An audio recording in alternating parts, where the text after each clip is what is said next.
Bersama semula dengan PJ News. Pihak tak sangka tapi pengundi Permatang Power tak terkejut. Sehinggalah pusat mengundi ditutup pada 19 November lalu, kempen PKR bagi calon Permatang Power, Nurul Izzah Anwar dilihat tenang dan yakin. Tambahan pula, Nurul Izzah mempertahankan apa yang dilihat oleh ramai orang sebagai kerusi tradisi keluarganya, dengan ibu bapanya menang di kawasan itu sejak tahun 1982.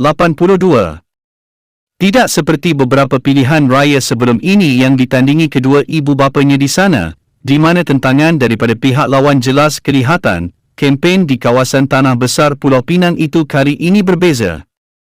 Ini memberi gambaran bahawa segala-galanya berjalan lancar untuk dia mempertahankan kerusi berkenaan.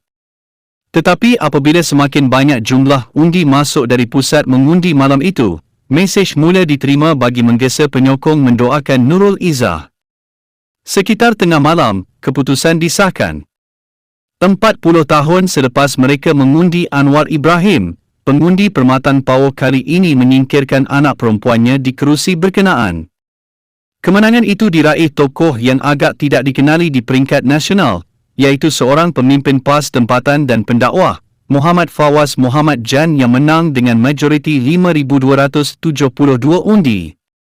2 hari kemudian, pemimpin-pemimpin dalam parti itu masih menggaru kepada mengenai gelombang hijau yang menghanyutkan puteri reformasi dan melanda negeri Utara Perlis dan Kedah, apabila Perikatan Nasional hanya tewas satu kerusi parlimen.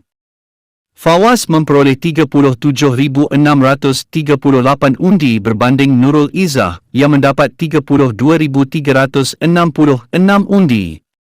Calon BN, Mohd Zaidi Mohd menerima 16,971 undi manakala Nasir Othman dari Pejuang mendapat 473 undi. Veteran PKR dan Adun Penanti, Dr. Norlela Arifin, yang berkempen untuk Nurul Izzah kali ini masih terkejut dengan kekalahan teruk penyandang kerusi berkenaan, lebih-lebih lagi tewas di tangan Fawaz. Tiada satu insiden negatif, menunjukkan kemarahan, atau reaksi negatif daripada pengundi atau penyokong pembangkang, kata Norlela. Nurul Izzah sendiri tidak hadir ketika Anwar berucap di Permatang Power. Anwar telah menghantarnya ke Bagan Datuk untuk berkempen di sana.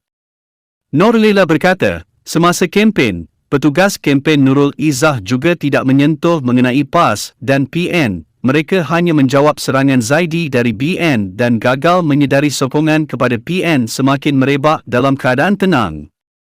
Kami tidak melihat Fawaz sebagai ancaman yang besar.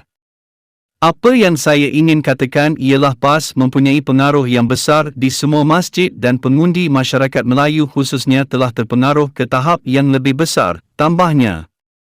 Norlela berkata golongan muda dan pengundi kali pertama di kawasan itu, di mana PAS mengendalikan beberapa sekolah dan mempunyai pengaruh besar dalam kalangan anak muda juga menjadi faktor kemungkinan kekalahan itu. Kedudukan PAS dalam pilihan raya 2018 mungkin menjadi sebab mengapa hanya sedikit perhatian diberikan kepada Fawaz oleh kempen PH. Pada PRU 14, Afnan Hamini Taib Azamuddin dari PAS memperoleh hanya 20% undi, menduduki tempat ketiga dalam pertandingan yang dimenangi Nurul Izzah, yang turut menewaskan Zaidi dari BN. Malah, PAS hanya memenangi kerusi itu sekali sebelum ini pada tahun 1978 dan tidak pernah berjaya meraih lebih daripada 1/5 undi dalam 6 kali PRU di sana.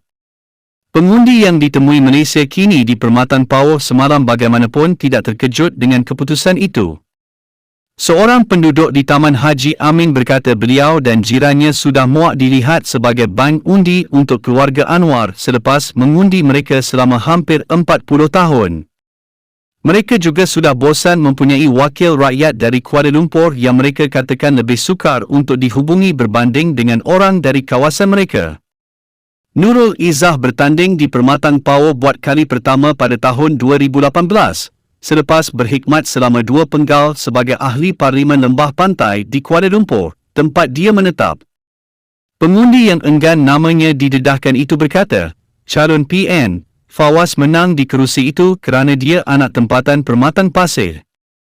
Oleh itu, Fawaz lebih mengenali penduduk tempatan dan kawasan berkenaan serta akan berada di sana untuk menghulurkan bantuan apabila diperlukan. Apa salahnya memilih calon tempatan, kerana mereka akan berkhidmat kepada masyarakat dengan lebih baik, berbanding seseorang yang terjun payung dari tempat lain. Ia sama ada ahli keluarga Anwar ditempatkan di sini atau mereka menerjunkan seseorang dari luar Pulau Pinang, seperti Afif Bahardin, yang akhirnya menjadi pengkhianat. Mengapa parti tidak boleh memilih seseorang daripada ahli majlis perbandaran dan mana-mana budak kampung untuk kerusi itu? Adakah anak lelaki kita tidak layak menjadi adun atau ahli parlimen? Soal lelaki berusia 60 tahun itu. Afif ialah adun Seberang Jaya, kerusi dan yang terletak dalam Permatan Power. Dia menang buat kali kedua atas tiket PKR pada tahun 2018, tetapi berpaling tadah kepada Bersatu pada tahun 2020. Pesara Polis, Abdul Razak Mohajani berkata, penduduk Permatan Power tidak melihat sebarang perubahan selepas 4 dekad menjadikan keluarga Anwar sebagai ahli parlimen mereka. Mereka sepatutnya meletakkan beberapa pemimpin tempatan untuk bertanding dalam pilihan raya. Ini adalah pengajaran kepada setiap parti di masa hadapan. Jangan sesekali memandang rendah rakyat, seolah-olah mereka tiada suara untuk didengari. Saya mengalu-alukan dan menghormati keputusan rakyat. Apa yang Anwar dan keluarganya buat di Permatan Power? Tiada apa yang boleh dibanggakan. Biarkan orang baru berkhidmat untuk rakyat, kata Abdul Razak.